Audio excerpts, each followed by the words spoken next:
আসসালামু আলাইকুম প্রিয় বন্ধুরা। আমাদের ঘরের কাজ পুনরায় চলতেছে, চলমান। তো আপনারা দেখেন, তো এই ঘরটা, এই জায়গাটায় একটা ভাঙা ঘর ছিল। আপনি যে এই ভাঙা ঘরটায় কত বছর ছিলেন? প্রায় ৪-৫ বছর হাতে এরকম ভাঙা ঘরে ভাঙা থাকি। ঘরে, ভাঙা ঘর ছিল। হ্যাঁ। আচ্ছা, আপনি যে এই ঘরে থাকতে পারতেছেন না, কোনো টাকা পয়সাওয়ালা বা কোনো শিল্পপতিরে বলছিলেন, কেউ আসছে? ছাওয়া দয়া করে দিছি।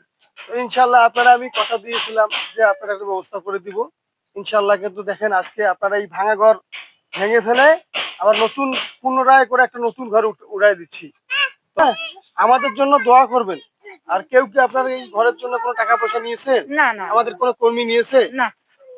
তো আমাদের জন্য দোয়া করবেন। আর মিস্ত্রিরা যারা এখানে কাজ করতেছে, মিস্ত্রিদেরকে খাওয়া দিবেন, ঠিক আছে, বুঝছেন? আমরা খোয়াবো। দুপুরে খাওয়াবেন, যেহেতু আপনার তারা ঘর উড়ে দিচ্ছে, তারা আপনার আত্মীয়, আত্মীয় চেয়েও বড়। হ্যাঁ, কথা বুঝেন না? যেহেতু হ্যাঁ, এই ঘরে আপনি বসবাস করবেন, থাকবেন। হ্যাঁ, তা আমার তো আপনজনের মতন দেখি তো ঘরটা। তাদেরকে একটু সন্তুষ্টমূলক খাওয়া দিবেন, রান্নাটা যেন ভালো হয়, ঠিক তারা আছে। যেন খেয়ে আপনার জন্য দোয়া করতে পারে।